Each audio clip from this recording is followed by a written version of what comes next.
Teman-teman, selamat datang kembali di mata kuliah pemodelan simulasi. Kali ini kita akan lanjut lagi di pertemuan selanjutnya. Kita masih membahas tentang rangkaian pembelajaran Decision Support Model atau model pendukung keputusan. Yang pertama kita sudah belajar tentang metode yang menggunakan model peluang, yaitu Bayesian. Kemudian yang kedua kita juga sudah menggunakan model linear, yaitu regresi. Kali ini kita akan masuk ke model MCDM, Multi Criteria Decision Making, yang merupakan keluarga besar logika fasi. Logika fasi dan MCDM tentunya sudah dieksplor lebih lanjut di mata kuliah kecerdasan buatan. Nah, kali ini saya akan mengajak Anda tidak lagi sekedar teoritis atau step by step seperti yang diajarkan di mata kuliah AI, tapi saya akan mengajak Anda melihat video ya, videonya saya juga, video saya juga ketika saya mencoba mempresentasikan salah satu metode MCDM, Multi Criteria Decision Making Fasi, menggunakan AHP, Analytic Hierarchy Process. Ya, salah satu klien yang ingin dibuatkan, ini adalah klien dari pemerintah daerah. Ya, jadi pemerintah daerah ini ingin membuat model pendukung keputusan, misalnya ya, saya mau bangun jalan. Kira-kira wilayah mana yang akan saya bangun jalannya? Nah, ada kandidat banyak nih, kelurahan A, B, C, D, E, F, G. Dari A, B, C, D, F, G ini kira-kira yang akan saya pilih atau saya prioritaskan pembangunannya itu yang A, B, C, D, E, atau F, atau G. Misalnya saya pilih A, ya berarti nanti wilayah A. Alasannya apa? Nah, itu gimana kalau dimodelkan dengan model AHP. Gitu ya. Nah, silakan Anda simak video berikut ini ya tentang presentasi saya di di depan salah satu user yang ingin mengerjakan atau ingin dibuatkan model pendukung keputusan menggunakan AHP. Ya, silakan Anda simak supaya Anda tahu bahwa model ini bisa digunakan untuk kasus seperti ini. Termasuk langkah-langkahnya seperti apa, hitung-hitungannya seperti apa. Nanti kalau Anda pas dapat slide apa hitung-hitungan Anda pause ya. Anda dapat slide hitung-hitungan Anda pause. Anda lihat angka ini dari mana, angka ini dari mana, angka ini dari mana, dan seterusnya. Itu ya teman-teman ya. Oke, selamat menyaksikan. Semoga Anda paham dan Anda bisa terbuka wawasannya untuk mendapatkan satu topik atau satu ide yang bisa diangkat menjadi penelitian, bahkan syukur-syukur tugas akhir yang menggunakan metode AHP. Nah, Bapak Ibu sekalian, jika ingin menggunakan metode ini, apa saja sih yang perlu disiapkan oleh Bapeda Salatiga kalau ingin menggunakan model pendukung keputusan menggunakan metode AHP? Nah, ini saya paling tidak sudah mendaftar ada 3, Bapak Ibu sekalian. 3 items yang harus ada kalau mau ngitung pakai algoritma ini. Yang pertama itu harus kita sepakati dulu aplikasi yang mau kita bangun itu nanti tuh aplikasi untuk mendukung keputusan apa. Nah, sejauh ini saya belum dapat gambaran runcingnya atau gambaran realnya itu kita mau pakai, mau bikin untuk mendukung keputusan apa sih gitu ya. Jadi misalnya mau mendukung keputusan untuk pembangunan jalan, mendukung keputusan untuk memberikan bansos, memberikan pendukung keputusan untuk pemberian subsidi atau pemberian keputusan untuk melakukan perbaikan irigasi dan lain-lain. Itu kita harus jelas dulu. Jadi harapan saya di poin 1 ini, setelah ini kita mulai mengelis, ya, mendaftar. Kira-kira kita itu mau membuat aplikasi ini kita sudah nggak bicara abstrak lagi, tapi harus runcing. Kita itu mau bikin apa? Mendukung keputusan untuk apa? Nah, nanti silahkan di list kira-kira satu sistem. Jadi dalam satu sistem pendukung keputusan itu nanti mungkin kita akan membangun untuk model pendukung keputusan pemberian bantuan, pembangunan jalan, pembangunan selokan, ya kan, pembangunan irigasi, ya, atau pembangunan di bidang pertanian atau apapun itu harus di list. Kira-kira apa aja, ya. Kemudian yang kedua, Bapak Ibu, itu juga perlu harus menentukan kriteria yang digunakan dalam mendukung keputusan itu harus fix juga. Kalau saya ingin membangun pendukung keputusan pembangunan jalan, kira-kira kriteria kalau mau bangun jalan itu apa aja sih yang diperhatikan? Oh, satu misalnya lokasinya, misalnya dua jumlah penduduknya di situ ada berapa, terus tiga misalnya jumlah fasilitas umumnya berapa. Jadi sudah mulai real. Kita nggak boleh gerambiang ke sana kemari. Jadi harus kita kerucutkan kriteria yang kita gunakan untuk membangun keputusan. Misalnya tadi membangun jalan itu apa aja kriterianya, gitu ya. Nah, yang ketiga, kalau kita mau pakai AHP, nanti kita harus membangun hierarki atau derajat judgement antar kriteria. Jadi antar kriteria itu nanti harus kita buat judgement. Ini sama ini penting mana, ini sama ini penting mana. Ya nanti saya tunjukkan matriksnya seperti apa. Jadi kurang lebih selesai dari apa yang saya paparkan ini, nanti harapannya tiga ini sudah ada tabelnya. Nanti saya berikan tabel untuk diisi. Paling tidak kita tuh mau bikin pendukung keputusan apa, kriterianya apa, lalu model hierarki antar kriterianya seperti apa. Ya, itu yang harus ada. Kalau tidak ada ini, sistem kita nggak akan jalan. Ya, gitu Bapak Ibu sekalian.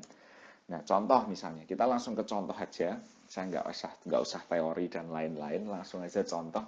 Kita itu mau membangun sistem pendukung keputusan wilayah mana yang akan kita bangun jalannya. Jadi misalnya kita nanti punya banyak kandidat wilayah, terus kita suruh milih mana yang jadi priority. Nah, itu semua kan nanti kalau didukung oleh sistem, tentu keputusan seorang level manajerial itu jauh lebih mantap dibanding by feeling saja. Selama ini mungkin kita membangun keputusan by feeling, tapi kalau feeling itu diperkuat atau ditopang dengan data dan fakta yang di build up berdasarkan sebuah model, itu jauh lebih mantap gitu ceritanya. Jadi kita contoh aja Bapak Ibu, misalnya kita mau membangun keputusan wilayah mana yang akan kita bangun jalannya gitu ya. Itu harus ada dulu. Jadi kita mau bikin apa. Yang kedua tadi, kriteria yang kita gunakan untuk menentukan wilayah itu layak dibangun jalan atau tidak itu apa aja. Itu juga harus ada. Nah, ini siapa yang menentukan? Satu, Bapak Ibu bisa menggunakan perda atau peraturan daerah atau peraturan menteri atau peraturan pemerintah, atau berdasarkan dari sumber atau dari ahli tata ruang misalnya, bahwa syarat jalan itu layak dibangun itu kalau seperti ini. Jadi harus ada pertanggungjawaban ilmiah gitu. Ya, kalaupun pendapat pribadi itu adalah pendapat seorang ahli. Ceritanya seperti itu. Nah, anggaplah nanti kita punya model pendukung keputusan untuk membangun jalan. Anggaplah saya sudah mendapatkan sumber dari sumber tiga hal yang diperhatikan kalau orang membangun jalan ya. Misalnya, satu, di daerah itu ada peluang UMKM ya, usaha mikro kecil menengah ya. Di tempat itu tuh nanti ada usaha UMKM, ada peluang. Jadi jalannya harus bagus. Atau yang kedua ada peluang investasi, entah dari industri, entah dari sektor yang lain. Daerah itu tuh ada peluang untuk sektor swasta ataupun sektor pemerintah itu berinvest. Yang ketiga jumlah rumah warga itu ada berapa di kawasan itu sehingga kok harus dibangunkan jalan. Jadi paling tidak kita harus selain menentukan kita tuh mau bangun keputusan apa atau tujuannya kita mau ngapain, Bapak Ibu kita juga perlu menentukan kriterianya. Kira-kira butuh apa dan butuh apa. Data apa saja yang mempengaruhi atau mendukung untuk menghasilkan keputusan itu. Nah, ini yang kedua. Yang ketiga, itu juga harus membuat hierarki atau derajat judgement antar kriteria. Karena kita mau membangun AHP, tadi saya katakan kriteria satu dengan dua dibandingkan. Mana yang lebih penting, mana yang tidak penting. Harus, karena kita berbasis hierarki. Kalau di SAW, kita nggak perlu ada hierarki seperti ini. Cukup kriteria A bobotnya berapa persen, B berapa persen, kriteria C berapa persen. Kalau di sini kita tanpa bobot, tapi modelnya adalah hierarki atau derajat judgementnya. Nah, ini siapa yang menentukan? Sekali lagi ahli. Harus ada ahli yang bisa dipertanggungjawabkan atau peraturan pemerintah, peraturan menteri, peraturan daerah, atau mungkin dari sumber ilmiah lain yang terpercaya tentang ilmu tata kota tadi misalnya. Nah, ini juga misalnya saya punya 3 hierarki. Jadi kalau saya punya 3 variabel, ya paling tidak saya punya 3 hierarki yang menghubungkan variabel itu dengan variabel lain. Variabel peluang adanya UMKM itu 2 kali lebih penting. Jadi kita sudah mainnya angka dan itu sudah harus disebutkan. 2 kali lebih penting daripada peluang investasi. Saya kan tadi punya 3 variabel, peluang UMKM, peluang invest, dan juga jumlah rumah atau jumlah warga yang ada di situ berapa. Ini dibandingkan satu-satu. UMKM dengan investasi, itu yang lebih penting mana? Oh, UMKM. Kalau lebih penting, derajatnya berapa? 2 kali lebih penting. Harus disebutkan. Kemudian, yang ini juga sama, peluang investasi itu ternyata 3 kali lebih penting daripada jumlah rumah. Ya, itu juga harus disebutkan, Bapak Ibu. Ya, siapa yang menentukan? Ya tadi, silakan dari Bapeda mungkin ada tim yang bisa membuat derajat judgment seperti ini. Nah, itu bisa nanti di record ya, dibuat summary-nya seperti apa. Nah, ini tadi juga sama, peluang UMKM itu terhadap jumlah rumah gimana? Oh, ternyata 4 kali lebih penting. Nah, itu harus disebutkan. Nah, dari sini nanti kita bisa membangun matriks ya. Matriks itu hubungan antar kriteria. Peluang investasi dengan peluang investasi jelas hubungannya sama-sama kan, karena ini sama ditulis 1.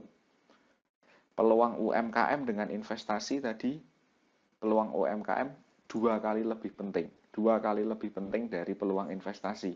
Itulah kenapa di sini kita tulis 2. Jumlah rumah terhadap peluang investasi, Bapak Ibu. Rumah dengan investasi. Nah, ini kan, kalau investasi dengan rumah itu 3 kali lebih penting. Berarti kalau rumah terhadap investasi, ya dibalik sepertiganya. Nah, sepertiganya lebih penting. Yang UMKM juga sama. Peluang investasi dengan UMKM, kalau kita lihat di sini, UMKM dengan investasi 2. Kalau dibalik investasi terhadap UMKM, ya setengahnya. Pokoknya kalau yang sama kita matriks diagonalnya 1, sementara yang kontranya itu adalah sepersekiannya. Jadi kalau itu sekian, berarti dia sepersekian. Kalau ini 2, berarti kontranya adalah atau negasinya adalah setengah. Kalau di sini 3, berarti sini sepertiga. Kalau di sini 4, berarti sini seperempat. Nah, jadi matrik ini digunakan untuk mencari hubungan antar kriteria. Singkat cerita, Bapak Ibu, saya nggak akan menjelaskan ini gimana ngitung-ngitungnya, nanti malah jadi kuliah 3 SKSG. Jadi kita modelnya ada kuadrat matriks berpasangan. Jadi angka yang kita dapat ini kita mulai normalisasi dengan model kuadrat sampai ketemu seperti ini nanti 3, 1, 7, 5, 8. Kemudian nanti kita main di agent vector untuk putaran pertama. Ini nanti tahapannya seperti ini, nanti bisa dibaca sampai ketemu nilai agent vector yang pertama ya. Ini adalah untuk variabel pertama. Variabel pertama kita adalah peluang investasi, peluang UMKM, dan jumlah rumah. Nah, di nilai eigen vektor pertama, peluang investasi 1275, peluang UMKM 22,33, dan jumlah rumah adalah 4,83. Nah, ini 39 ini total dari keseluruhannya nanti kita hitung. Nah, nanti kemudian kita masing-masing normalisasi dengan setiap baris dibagi dengan hasil nilainya. Jadi 12 dibagi 39, 22 dibagi 9, 4 dibagi 39 sampai ketemunya seperti ini. Jadi eigen vektor pertama untuk variabel pertama, kriteria pertama yaitu peluang investasi adalah 0,319, peluang UMKM adalah 0,55, dan jumlah rumah adalah 0,12. Nah, itu di agent vektor putaran 1, kita juga ada agent vektor putaran 2, tujuannya untuk mencari tingkat kepentingan masing-masing kriteria. Ya, caranya mirip, Bapak Ibu sekalian, kemudian nanti ketemu di eigen vektor yang kedua, variabel pertama, yaitu peluang investasi itu 0,319, peluang UMKM 0,55, dan dan jumlah rumah adalah 0,12. Nah, kemudian ini kalau mau melihat selisihnya, dikurangi nilai agent pertama dikurangi nilai agent kedua, ini selisihnya sudah cukup kecil, berarti sudah cukup baik ya nilai ini. Nah, ini artinya kalau angkanya paling besar itu berarti itu yang paling penting atau kriteria yang paling penting. Ya, kriteria pertama adalah peringkat nomor 2 terpenting. Ya, kriteria yang kedua adalah peringkat 1. Jadi ini peringkat 1, peringkat 2, dan ini peringkat yang ketiga. Oke, ceritanya seperti itu. Jadi pendukung keputusan wilayah mana yang akan dibangun jalannya, variabelnya adalah peluang investasi, peluang UMKM, dan jumlah rumah dengan nilai eigenvector seperti ini. Sudah selesai. Model kita selesai sampai di sini. Nah, selain ada model, Bapak Ibu sekalian, kita juga perlu ada case study-nya. Misalnya case study-nya seperti ini. Misalnya, saya ada 4 kandidat kelurahan yang akan saya bangun jalannya di Salatiga. Kelurahan Cebongan, Kelurahan Oborjo, Kelurahan Tingkirlor, dan Kelurahan Dukuh. 4 ini. Nah, saya bingung, mau mana yang saya mau bangun. Nah, berdasarkan model AHP yang sudah jadi tadi, kita akan coba plottingkan 4 wilayah ini ke model kita, sehingga nanti keputusannya adalah ada wilayah yang cocok untuk kita bangun.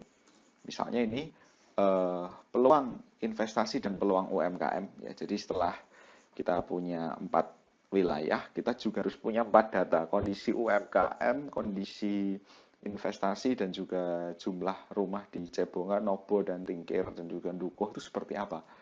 Nah, kita plottingkan semua, kemudian nanti kita masukkan ke model kita. Nah, Bapak Ibu sekalian, untuk 2 variabel pertama, peluang investasi dan peluang UMKM, itu datanya kualitatif. Nah, ini kelebihannya si AHP, itu kita juga bisa berbasis data kualitatif. Data yang model tadi, hierarki. Ini lebih penting dari ini 2 kali lipatnya lebih penting, ini lebih penting, dan seterusnya. Itu kita bisa. Nah, singkat cerita kita bisa peroleh seperti ini. Cebongan dengan Cebongan itu 1, Cebongan dengan Nobo itu 1/4, Cebongan dengan Tingkir itu 4. Ya, ini model kayak tadi. Ini dari siapa? Ya, tentu dari ahli. Sekali lagi ahli penilaian antar wilayah. Jadi wilayah itu harus dibangun hierarki. Cebongan dengan Cebongan, ya, Nobo dengan Nobo seperti apa? Ya, silakan monggo Bapak Ibu nilai kayak gini ini. eh, Kalau AHP, kalau mau pakai AHP ya harus seperti ini, ya. Kalau memang dengan model seperti ini nanti cocok, ya silakan running pakai AHP. Kalau dengan model membandingkan wilayah kemudian kita buat seperti ini nggak cocok, ya kita ada opsi lain seperti yang kemarin saya sampaikan, kita menggunakan SAW. Jadi saya hanya membeberkan saja, nanti monggo keputusan dibahas yang cocok dengan kondisi real di Bapeda itu lebih ke SAW atau AHP-nya gitu. Nah, ini semua harus dibangun matriks hierarki antar wilayah. Ya, ini seperti ini. Yang peluang UMKM juga sama Bapak Ibu. Nah, yang kriteria jumlah rumah itu kan datanya kuantitatif. Ya, ini di Cebongan wilayah mau dibangun jalan itu ada 34 rumah di sana, 34 rumah. Di Nobo ada 27, di Tingkirlor ada 24, dan Dukuh 28. Ya, 3 variabel sudah kita ketahui. Yang 2 pertama menggunakan model hierarki, yaitu tingkat derajat eh, apa derajat pengaruh satu dengan yang lain seperti apa. Kemudian variabel yang ketiga, variabel ini menggunakan data kuanti. Nah, dicari nilai eigennya lagi menggunakan normalisasi vektor eigen tadi, seperti yang tadi sudah saya sebutkan, keluar seperti ini. Peluang investasi nilai eigen seperti ini, peluang UMKM seperti ini, jumlah rumah juga sama, nilai eigennya tinggal langsung dibagi total aja, ya, nilai masing-masing wilayah dibagi nilai keseluruhan, ketemu seperti ini nilai eigennya. Nah, kalikan nilai eigen kandidat dengan nilai eigen kriteria. Jadi masing-masing kandidat kan sudah ada nilai eigennya ya Bapak Ibu ya, cebongan cebongan ini ya 0,16 116 0,379 0,3010 Nobo 0,247 dan seterusnya dikalikan dengan nilai yang kita peroleh di awal tadi pas kita membangun model untuk kriteria. Ini modelnya pakai perkalian matriks, akhirnya ketemu cebongan 0,306, Noborjo 272, 0,272, Tingkerlor 0,94, dan Dukuh 0,328. Nah, yang diambil itu yang tertinggi, kesimpulannya tertinggi. Dalam hal ini yang paling tinggi adalah Kelurahan Dukuh dengan 0,3280. Nah, nilai tertinggi ini maka kelurahan tersebut terpilih untuk pembangunan jalan. Jadi modelnya menghasilkan pendukung keputusan atau merekomendasikan Dukuh. Nah, keputusannya apa? Terserah. Karena itu memang di tangannya stakeholder ya. Jadi sistem itu tidak membuat keputusan itu harus seperti ini. Tidak. Keputusan tetap di level eksekutif ya, di human atau di manusia atau dalam hal ini pemerintah. Sistem itu hanya mendukung. Mendukung itu memberikan masukan. Ini loh, ranking paling tinggi kalau kamu hitung pakai AHP adalah Kelurahan Dukuh. Nah, follow up-mu gimana? Nah, itu terserah dari level eksekutif seperti itu. Nah, kesimpulannya seperti itu Bapak Ibu untuk gambaran menghitung menggunakan AHP.